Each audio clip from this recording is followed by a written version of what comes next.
Welcome everyone to Icon Church. My name's Dan, and I'm so glad you guys are here with us today. I hope you're having a great Labor Day weekend, and I'm glad that Icon is a part of that weekend. And we're jumping into week 2 of our series called Purpose First.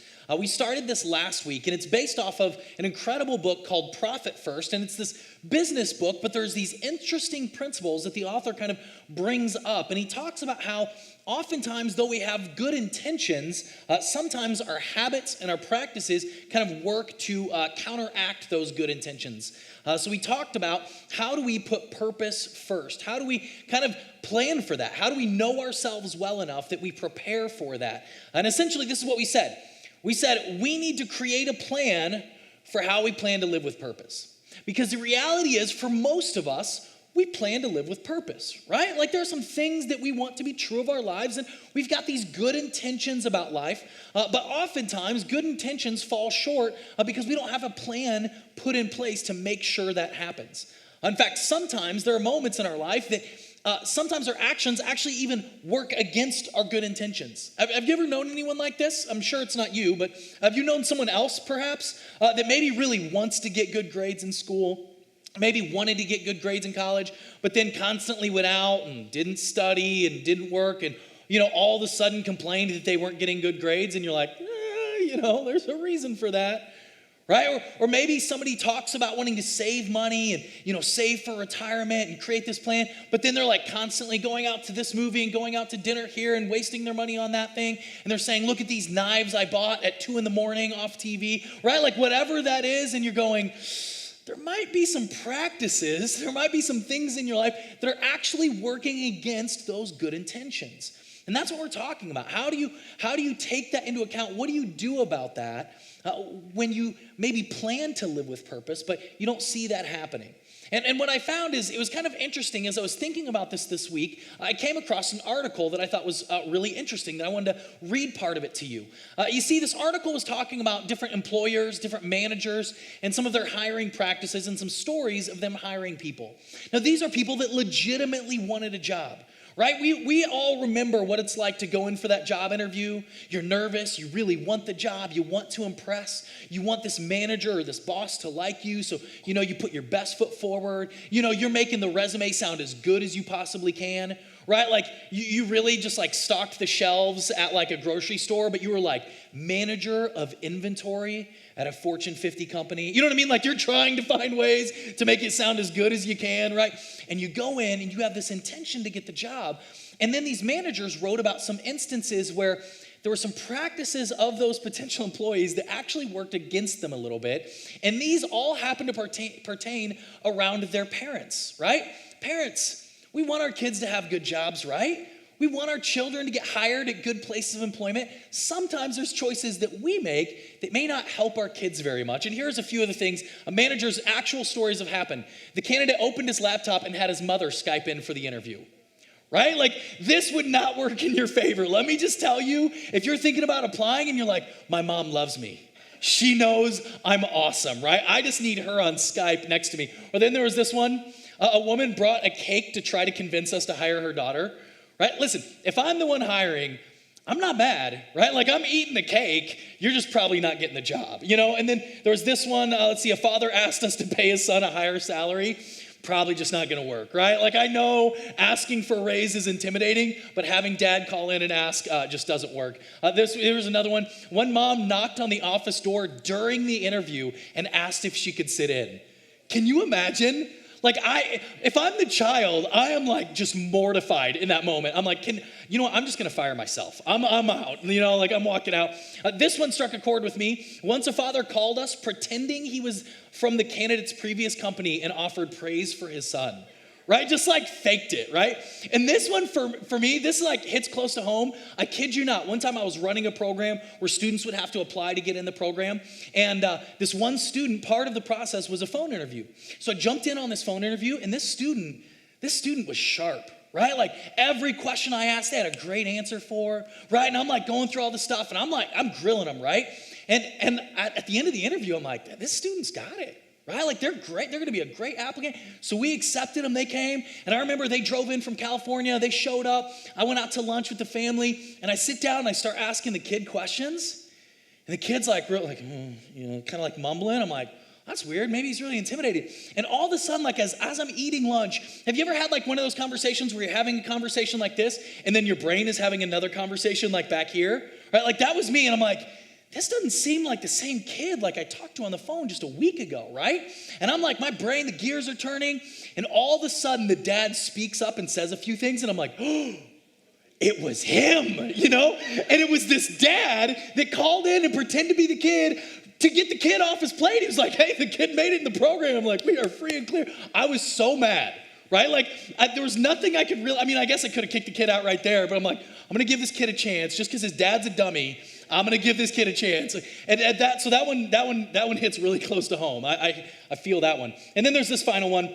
A job seeker was texting his parent the questions I was asking them during the interview and waiting for a response, right? Like, you just probably shouldn't have the job, right? Like, and there are times, like, I'm sure these kids really wanted the job. I'm sure these parents really wanted their children to get the job. But there are moments, right? Like, sometimes our actions can actually run in opposition to our purposes, right? In those moments, those employers would agree, those choices were actually working against their stated purpose. And actually, when this happens most often is actually when our purposes and our intentions are unclear and vague. When we can't articulate what our priorities are, when we can't articulate our purpose for living, when we can't clearly identify these things, well, it's easy for things to pull us around and kind of pull us in opposite directions that we'd eventually like to go. Like, it's really important. In fact, in a world that's so full and so busy, like, how do you choose to prioritize? Right? Because our culture and our lives say that so many things are important. The right career, the right job, that's important. Taking care of your family or taking care of yourself. Or, you're like, man, I want to get a better apartment. I want to get a better job. And that's a priority, right? Finances, that's important. There's all these priorities that are really important. Well, how do you determine how to prioritize those? Because in reality, if everything is most important, then nothing is, right? Right? If this is most important, and oh yeah, that's most important too, and this is most important also, I gotta have free time, that's most important. If all of those things are most important, then nothing's most important. Then they're all just the same. And it's moments like that when we're not able to prioritize these things that we get pulled often in opposite directions.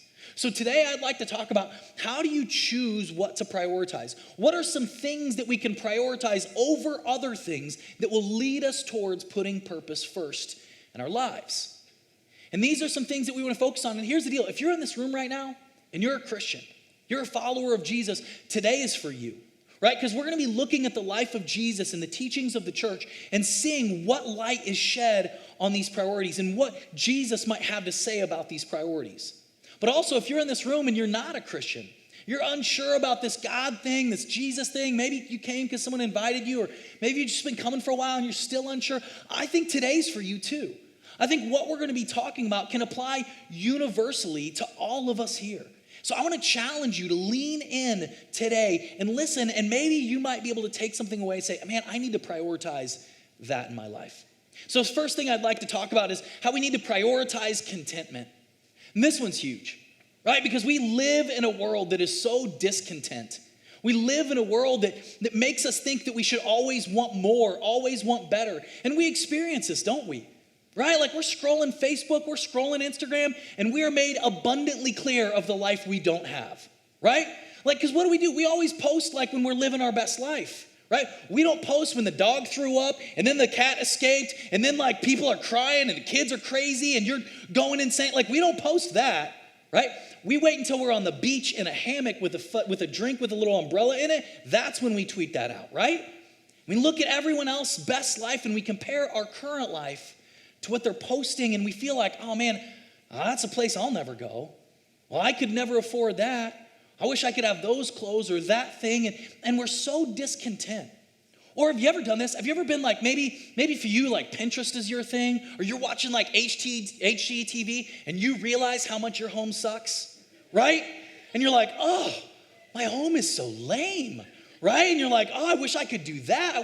Or those stupid TV shows that they're like buying their first house. You ever seen those? It's like two 25-year-old kids, and they're like, our budget's only $850,000.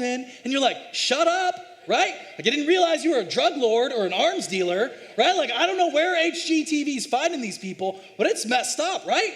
Because that makes me discontent, right? Because I'm definitely not 25 anymore, and $850,000 is definitely not my budget. We find ourselves getting discontent. We find ourselves wishing that we could have something else. Can I just challenge you? What if we chose to prioritize contentment? To be just content where we are with what we have.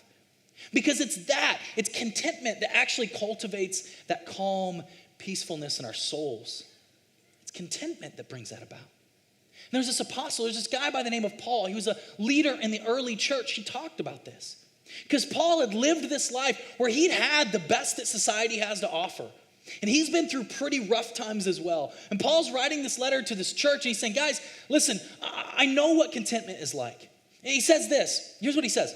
He says, not that I speak from want, for I have learned to be content in whatever circumstances I am. I know how to get along with humble means and also know how to live in prosperity.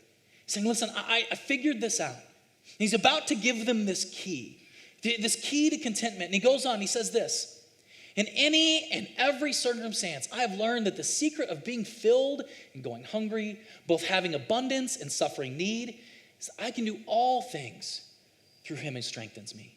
He said, I'm going to remember my source. I'm going to remember that it's God that gives me strength every single day, and I'm going to find contentment in that. And it's when we are content, that brings peace into our lives. We watched a video that had Rachel Cruz in it, author, and she teaches FPU. She does some of those things. She has this great quote. She says this. She says, in a heart filled with gratitude, there is no room for discontentment. So you want to fight against discontentment? Learn to be grateful. Learn to cultivate a life of gratitude where you're grateful for what you have, and that's going to breed contentment in your life. So in a world that screams there should be so many priorities, could we do this? Could we live counterculturally and prioritize contentment? And you see, once we start from there, we can begin to look at other things. The second thing I'd like to talk about is we need to prioritize passion. And this to me is really important. This is a big deal to me. I've talked to so many people that have wondered about, man, what am I supposed to do with my life? Right? Like, I've talked to so many college students, and we don't help them out, right? Because from the time kids are like 16, there's adults going, so what are you going to do with your life? They're like, I don't know. I was thinking about homecoming, right? That's what I'm going to do with my life, right? Like, their brains aren't even fully formed, and we're like, what are you going to do for the next 60 years, right? Like, we put all this pressure. Kids go to college, and they choose a major. They choose another major, and they choose another, and they're just trying to figure it out. And so often we wrestle with, man, what's my purpose in life? I've talked to people that are in their careers, and they're moving down this track, and their life is kind of on rails, and they start wondering, like, wait a minute, what am I doing? Like, is this all my life is?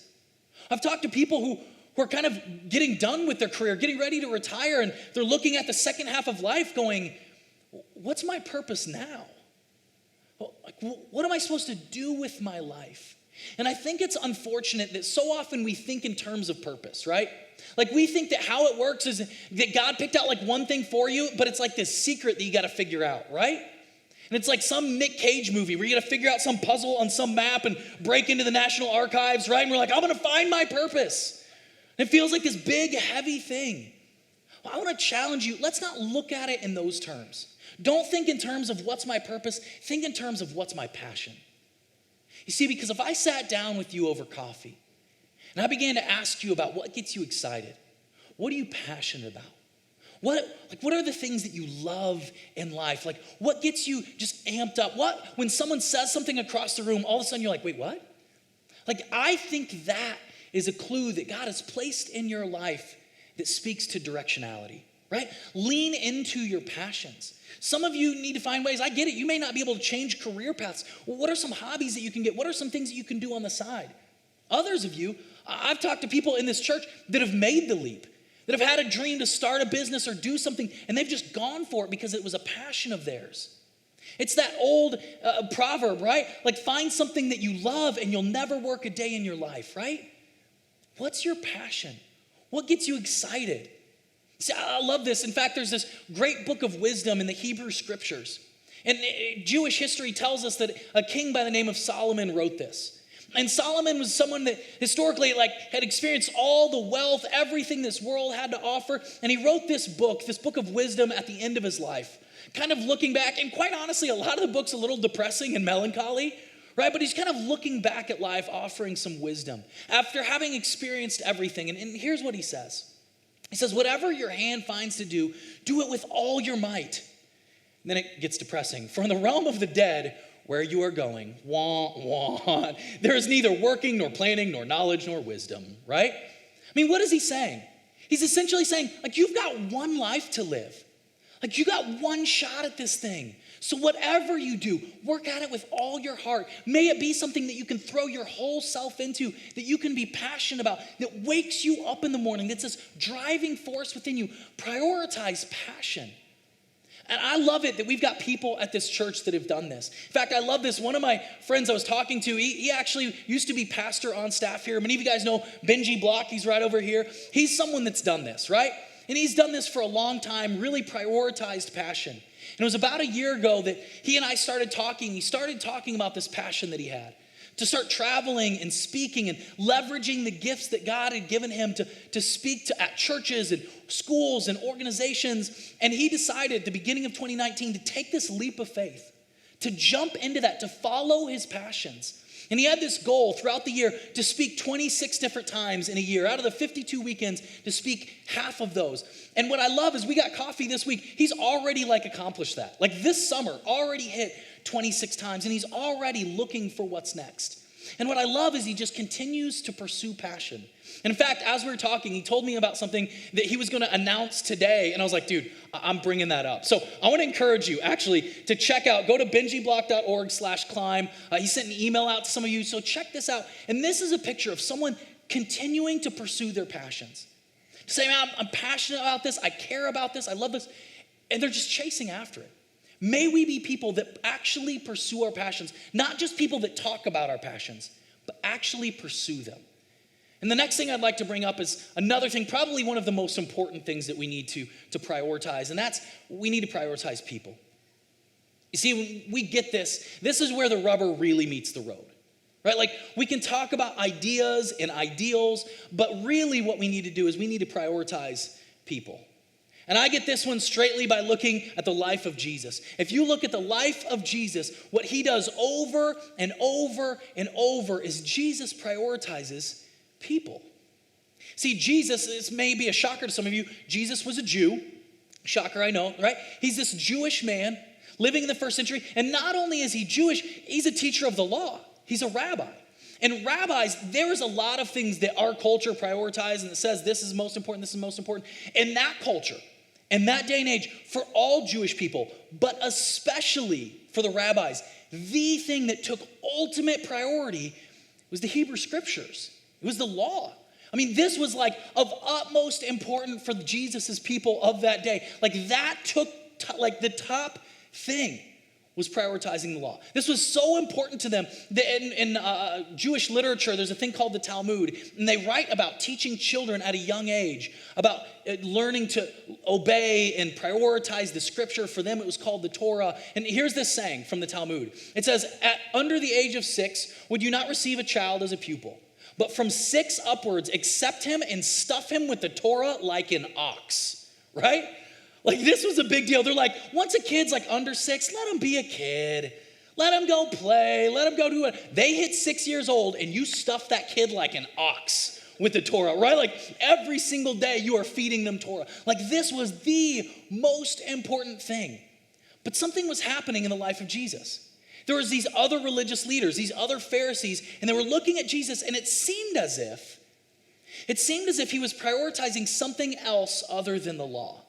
And this really troubled the religious leaders of that day. And they're like, Jesus, it seems like you're not prioritizing law because there's certain things that you're doing that don't seem right. And they decided to kind of trick Jesus, to kind of catch him, right? And to kind of force him to show his cards and show what he prioritized. right? And there was this law, there was this tradition for them that if someone was caught committing adultery, there was a capital offense. I mean, this is from their law. This is from the Hebrew scriptures. It says, if a man is found sleeping with another man's wife, both the man who slept with her and the woman must die. You must purge the evil from Israel. You shall take both of them to the gate of that town and stone them to death. Like, that's pretty clear, right? So they actually catch this woman in the act of adultery. And they drag her before Jesus. I think it's interesting that they leave the man for whatever reason, just bring the woman, but whatever, right? And they bring her in front of Jesus and they say, hey, Jesus, you remember the law? We should be prioritizing the law. So what are you going to do now, Jesus? He's in this moment. What is Jesus going to prioritize? And he kneels down and he starts drawing in the dirt, and many theologians have wondered what he's doing. The Pharisees, the religious leaders, are sitting there just wondering, like, come on, Jesus, you got to make a decision. Can't draw all day, right? Like, I know you're stalling here. Jesus stands up. They kept demanding an answer.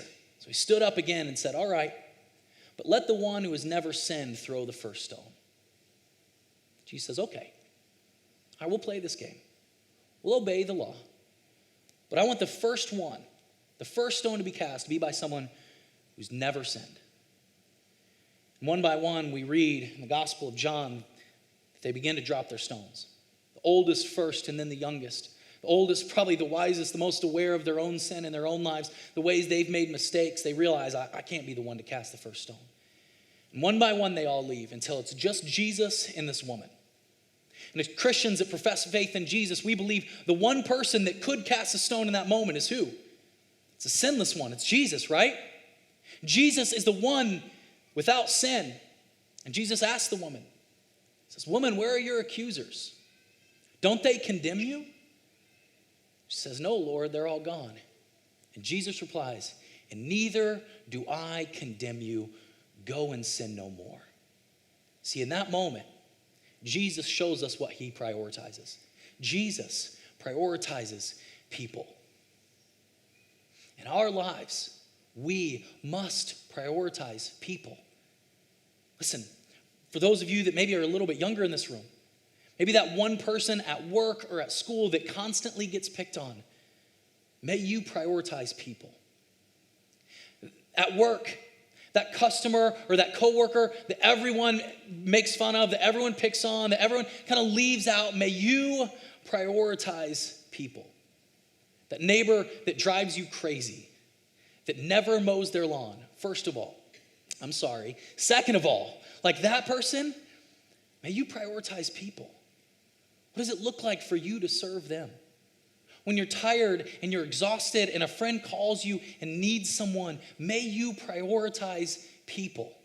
See, this is where it matters. This is where the rubber meets the road in a culture that claimed to Jesus, hey, the thing that matters most is the law. Jesus says, yes, but that law is the law of love. Later, Jesus says, I give you a new command. You love one another as I have loved you in the same way that I loved that woman. You love one another. And all the law and all the prophets hang on that one command. Jesus says the law that matters is the law of love. We prioritize people. So in your life, your time, with your resources, with your finances, with what you have, may we prioritize people. And finally, the last thing that we need to prioritize is we need to prioritize faith. Now here's the deal. I'm going to kind of balance this up front. And I don't balance it because I don't believe this. Trust me, I do. I'm balancing this because I think there have been many preachers, many pastors that have distorted this truth. I believe that there's truth to prioritizing faith. I believe that faith is important in our lives. But so often there's many churches that have turned faith into like this genie, right? This genie in a lamp. And if we rub it just right, if we have just enough faith, if we say just the right words, then we can get whatever we want. If we just believe it, we can receive it, right? That we can do something, that we can have the right kind of faith expressed in the right kind of ways, that we can manifest whatever we need in our lives. And that's not what Jesus is getting at when he talks about faith. That's not how it works. Jesus isn't some like scheme to like double down on your money, like 10x reward, right? However, I think faith is important. And I do think we need to prioritize faith. We can read the words of Jesus in Luke's gospel, and it says, give, and it will be given to you. A good measure, pressed down, shaken together, running over, will be put into your lap. For the measure you give will be the measure you get back. Here's the deal. Here's what this is not saying. This is not some get-rich-quick scheme. This isn't some like Jesus pyramid scheme, right? Jesus isn't saying, if you just drop $100 in the offering, you'll get 1,000 back. It's not what he's getting at. See, Jesus is teaching this truth that's true in life. Jesus is trying to say there's this universal truth of God that is at work in our world. And here's what we know. Have you ever known someone that's just super judgy, right? Maybe it's a mother-in-law, whatever, right? And there's this person that they're just always judging people. And what do you know that's true about that? Oftentimes, how do people look at that person? With judgment, right?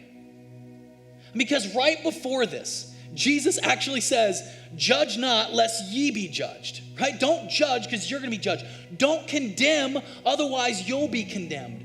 Forgive, and you will be forgiven. Then he says this, give, it will be given to you. Jesus is saying, listen, you can believe in two different kinds of worlds. You can believe in a world where there's never enough and you got to protect me and mine. Or you can believe with faith there's enough out there for everyone that we can be generous with all we have. Do you see a world as a generative, full, and abundant? Or do you see the world as a fixed resource where the bigger slice of the pie that someone else gets, the smaller slice that I get?